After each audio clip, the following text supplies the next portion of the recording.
nuestra tarea como concejal por ahí no solamente hace o tenemos referencia a problemáticas locales, sino también a problemáticas que afectan a los ciudadanos que tienen que ver con medidas a nivel nacional. Surgió hace algunas semanas un rumor fuerte acerca de dos documentos que existían, que habían sido presentados por el Estado Nacional, por el Gobierno Nacional, acerca de ajustes que se iban a llevar a cabo en el INTA. Obviamente que nosotros, desde el Consejo Deliberante, tenemos poca incumbencia en lo que puede llegar a hacer Milei o inclusive el presidente del INTA, pero sí nos preocupamos, nos pusimos a indagar acerca del tema, tuvimos reuniones con el director del INTA a nivel local, con la gente de APINTA, que es el sindicato que nuclea a los trabajadores del INTA, y pudimos hacernos de estos documentos que la verdad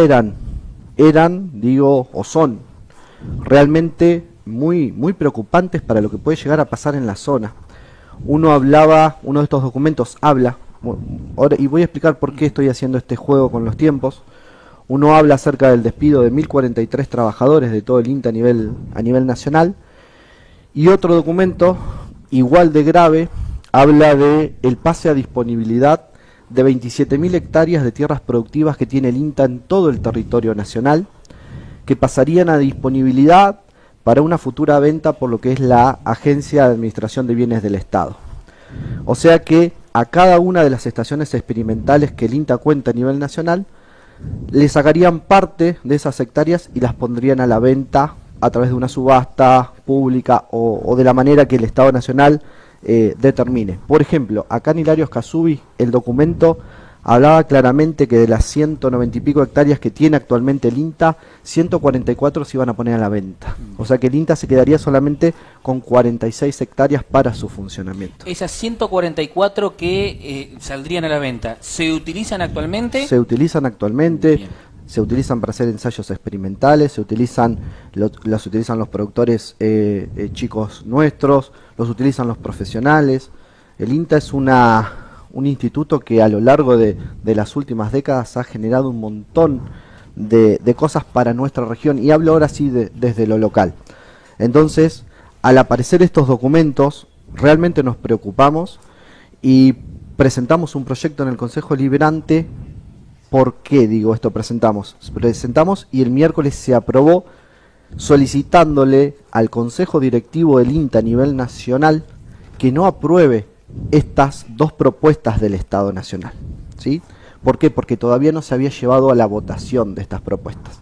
Esto fue el miércoles, pudimos aprobarlo en el Consejo Deliberante de acá de Villarino, nos acompañó el bloque de Acción por Villarino, nos acompañaron algunos concejales de Juntos, no nos acompañó el bloque de La Libertad Avanza, eso también por ahí es importante decir, y pudimos sacarlo por mayoría. Esto fue el miércoles. El jueves se reúne el Consejo Directivo del INTA. Para que la gente entienda, el Consejo Directivo del INTA está conformado por funcionarios del Gobierno Nacional, el presidente, la vicepresidenta y el secretario de Agricultura de la Nación forman parte de este Consejo Directivo, pero además el Consejo Directivo está conformado por representantes de las asociaciones de productores, de Federación Agraria, de la Sociedad Rural, de Coninagro, representantes de las universidades nacionales. Entre todos son 10 consejeros directivos, son los que toman las decisiones. Entonces el pedido nuestro iba a esos consejeros para que no aprueben estas dos propuestas. Una, la despido de 1043 personas, y la otra, la venta de estas tierras de las estaciones experimentales. Perdón, te pregunté lo de las tierras, te pregunto Sí. lo de los empleados, porque Sí. lo que uno escucha, déjame ser un poquito abogado del diablo, ¿no? Ni hablar.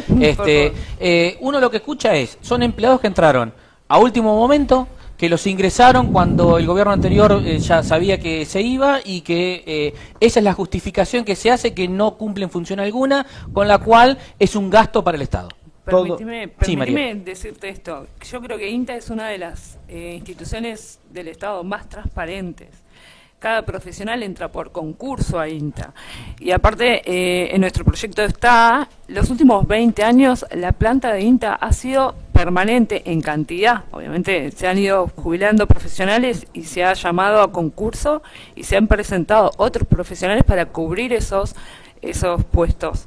Pero es lo más transparente y nosotros lo tenemos cerca y conocemos esa dinámica. Una cosa es que a nivel nacional Adorni tome el micrófono para decirle al público cosas que por ahí ellos no conocen. Miente que algo quedará.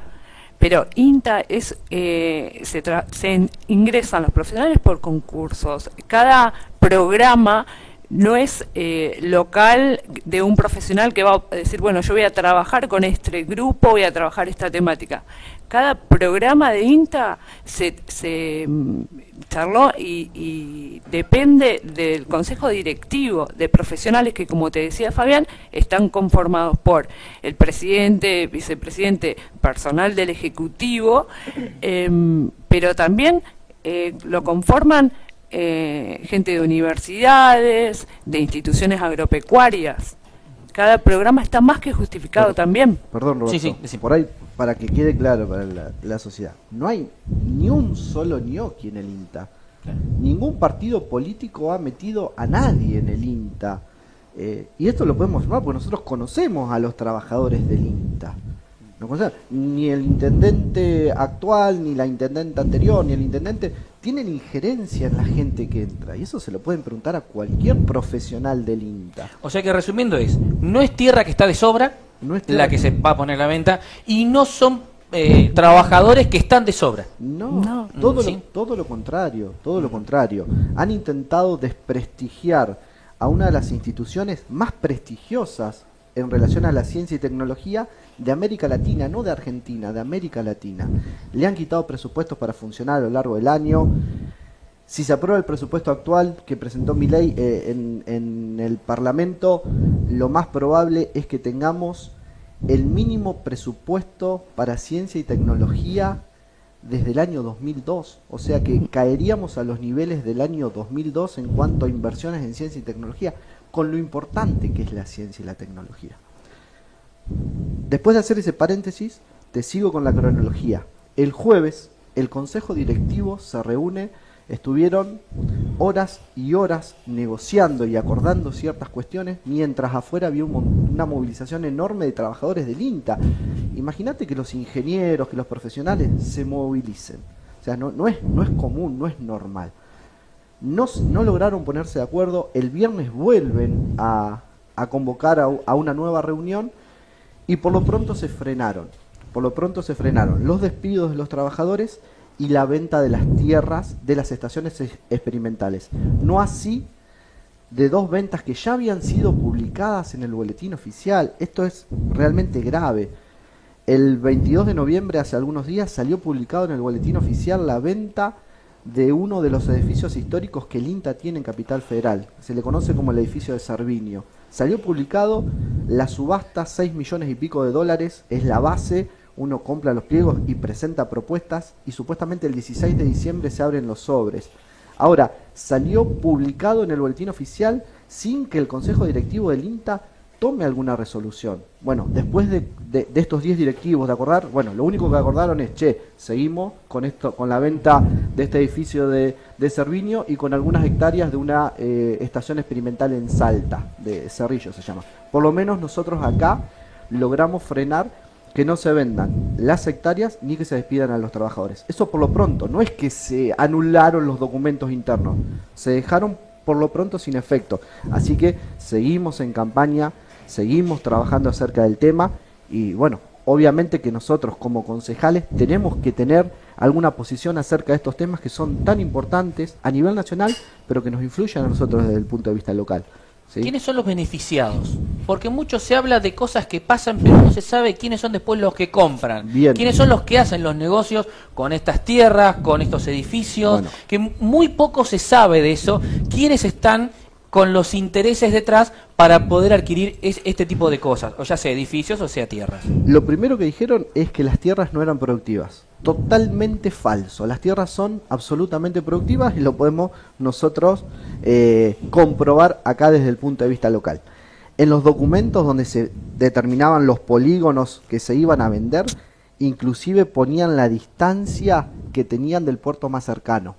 Como que ese documento iba a ser atractivo para algún inversor que quiera, porque te ponían a cuánto estaba el puerto más cercano. Todas las políticas siempre tienen algún beneficiario, Roberto. Acá iban a sacar las subastas y andás a ver quién iba a ser el que iba a comprar las tierras. Pero por lo pronto ya se corría el rumor de algunas grandes multinacionales que estaban interesadas en las tierras argentinas. 27.000 hectáreas, 27.000 de 30.800. O sea que Claro, prácticamente... ¿cuántos productores que nosotros tenemos acá pueden adquirir ese tipo de tierras? No, muy pocos.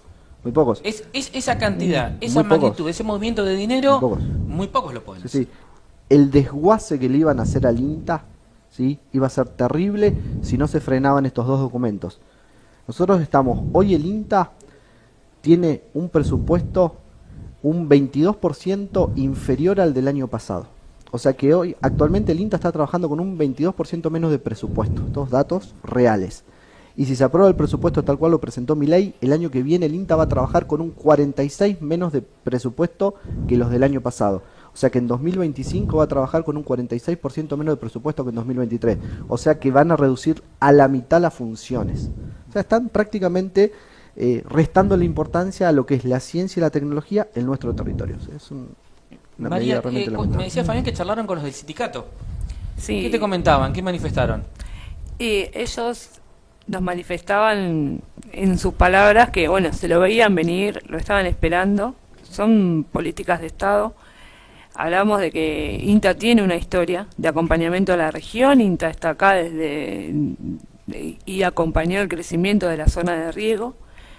Los empleados son profesionales radicados en nuestra zona, preocupados por quedarse por culpa de estas políticas sin trabajo. No es, y digo por culpa de la política, porque no es por falta de no hacer bien su trabajo. Hablamos de profesionales comprometidos con la producción local y con el vecino y el bienestar agropecuario. Estaban muy preocupados. También nos explicaban que la venta de este inmueble de Cerviño podía prestar un precedente, ¿sí? Y nos explicaban lo que es el acto administrativo. INTA tiene un presidente y un consejo administrativo, ¿no? Como te decía Fabián, se pone en venta, se cede a la Agencia de Bienes del Estado sin pasar por este consejo, y nosotros en el proyecto fue lo que pedimos: revísese las actuaciones administrativas, porque un presidente de un instituto no puede cederle al Estado Nacional porque le parece sus bienes, los bienes del INTA. Es una locura. A ver, lo mismo podría pasar con los campos de las experimentales. En nuestro caso, lo más irónico de todo es que cuando se comienza a desarrollar la zona, nosotros teníamos la INTA en Mayor Buratovich. La provincia, el Ministerio de Asuntos Agrarios, les cede a INTA las tierras, no eran nacionales, provincia las dona para la estación experimental, para los ensayos, y hoy un presidente, sin pasar por un consejo administrativo, lo cede, lo pone a disposición de la Agencia de Bienes del Estado. Eso solicitamos nosotros, la revisión de esas actuaciones administrativas. ¿Cuál es el destino del dinero? Si se llegase a producir este tipo de ventas, este tipo de cosas. El jueves, en la primera reunión que la tienen que desistir porque no logran ponerse de acuerdo, y pasan al viernes, logran acordar que de estas tierras de Salta y de este edificio de Cerviño, lo que el beneficio de la venta vaya al INTA. Eso lo logran acordar. Y logran ponerse de acuerdo para aprobar estas dos ventas, la de Cerrillo de Salta y la de Cerviño en Capital Federal. Después, en los documentos internos, es claro que dice que si venden las tierras de las 22 estaciones experimentales, el dinero va a las arcas del Estado Nacional y no del INTA. No se sabe qué se va a hacer. Pasa a renta general. Uno cuando lee este tipo de noticias ve mucha gente que dice: esto es lo que yo voté. No, ni hablar. Esto es lo que yo voté. Desde el desconocimiento, desde qué lado crees que llega ese comentario. Obviamente que es de mucho desconocimiento. el Estado, la verdad, uno también es crítico de un montón de cosas que ha pasado el Estado, y el Estado estaba medio como que se había ido de las manos a los gobiernos anteriores, y hablo del gobierno de Sí, Alberto claramente el gobierno de Alberto Fernández, Macri, no va a ser recordado como uno de los mejores, al contrario. Exactamente, pero el resto de los gobiernos también habían ampliado en demasía al Estado. Si el Estado tiene que estar presente, pues el Estado tiene que prestar servicios, tiene que brindar, tiene que, en este caso la ciencia y tecnología es fundamental. Si no invierte el Estado, el privado no te va a invertir en ciencia y tecnología. Mira esto, uno por ahí ve que Milei se compara muchísimo con Estados Unidos, ¿sí? El año que viene de aprobarse el presupuesto, lo que va a invertir el Estado argentino en ciencia y tecnología es el 0.20% del PBI. ¿Sabes cuánto invierte Estados Unidos en ciencia y tecnología? El 3.4% de su PBI. O sea, hay algunos sectores que son estratégicos y que uno tiene que invertir, ¿sí? Ahora, como te decía, se han mandado muchas macanas a los gobernantes y han hecho que la gente pierda credibilidad en el Estado. Ahora, ¿qué va a pasar si el Estado no existe? Esto va a pasar, ¿sí? Te vas a quedar sin INTA, te vas a quedar sin Corfo, te vas a quedar sin un montón de instituciones súper prestigiosas que han hecho grande a nuestra región y que han hecho grande al país en términos generales. Pero el tipo dijo, yo soy el topo que vengo a destruir el Estado desde adentro. Claro que sí, claro que sí. Pero bueno, el tipo lo avisó. Está convencido. Perdón, y creo que Donald Trump es más peronista que muchos peronistas de Ni acá, hablar. porque defiende mucho la industria nacional. Sí, es otro debate. que es otro debate. Pero Donald Trump defiende mucho la industria nacional. Yo creo que mucho votante hoy está repensando en esas políticas que enérgicamente Milei esbozaba. A ver, Estado presente o Estado ausente, el Estado es necesario. Hace un año que no tenemos obra pública y nosotros necesitamos que se arreglen nuestros caminos, que se construyan nuestras escuelas. Hace un año que no tenemos una obra en una escuela, ¿sí? ¿Y quién te la va a hacer? ¿El privado? Hasta ahora los privados, como él pensaba, a la chilena no han venido a hacer rutas. No han venido a hacer rutas y no te van a venir a hacer un jardín de infantes y no te van a hacer una escuela. No, que la ruta tal vez en algún momento te puedan privatizar o poner alguna concesión. Pero ¿quién te va a hacer una obra de cloaca? ¿Quién te va a hacer una obra de gas natural? ¿Quién te va a hacer una obra de agua? ¿Quién? No, o sea, el privado no va a hacértela. ¿Quién te va a hacer un acueducto? El acueducto, nosotros, esa es una noticia que por ahí, bueno, vaya si querés darla, es importante. Había preocupación con la realización del acueducto porque se estaba por eliminar el ente que estaba en el tema de la financiación, si no me equivoco. Sí, pero bueno, si hablamos específicamente del acueducto Pedro Luro y Larios Casubi, en agosto del año pasado se abrió, agosto del año pasado, el 13 si no mal recuerdo, se listaron todas las empresas que se habían presentado en la licitación, ¿sí? Que fueron de este año. Perdón, yo ya estoy en diciembre, ya casi en 2025. Estamos todos con lo mismo. En agosto de este año, perdón, se presentaron numerosas 16 empresas. 16 empresas. Estamos hablando de que no hay obra pública, así que una obra de esta envergadura es importante. Pero aparte, la diferencia también es que son una financiación internacional del BID, ¿no? Sí, a través de la CAF. Entonces, es una financiación asegurada, ¿sí? Entonces, se presentaron, nosotros estuvimos reunidos con el ministro de Infraestructura, también con Néstor Álvarez, que es el subsecretario de Recursos Hídricos. Sí, y él nos confirmaba que la obra sigue, que ya tienen asignada la empresa que ganó la licitación, ¿sí? En estos días iban en diciembre iban a informar cuál era la empresa que había adjudicado la obra, que es una empresa de Bahía, que es conocida, y que si Dios quiere y todo sale bien, en febrero empezaría la obra. La obra del acueducto de Pedro Luro y Larios Casubi, ¿sí? Que beneficiaría a un montón de vecinos de Luro, de La Salada, y también de Ascasubi. Obra pública, Roberto, obra pública. Sin obra pública es imposible que nuestros pueblos puedan avanzar. O sea, no va a haber privado que quiera venir a hacer obra. O sea, es necesario el Estado para hacer obra, ¿sí? Ahora bien, controlada, con profesionales, auditada, estamos completamente de acuerdo, pero que la obra se haga, Hace un año y pico que no tenemos obra pública en nuestro distrito. Toda la obra pública que se ha hecho de apuchitos, obra pública que venía desde hace o de la gestión anterior. O sea, es importante eso recalcarlo. Y sí, obviamente que hay gente que piensa que no hay que hacer obra, que no hay que hacer escuela, que no hay que hacer camino y que no hay que hacer nada y que el Estado no debe intervenir. Bueno, obviamente que no vamos a ir a convencer a esa gente, está bien, es su pensamiento. Ahora sí es tarea nuestra como concejales es de plantear algunas cosas que nosotros consideramos que no están bien.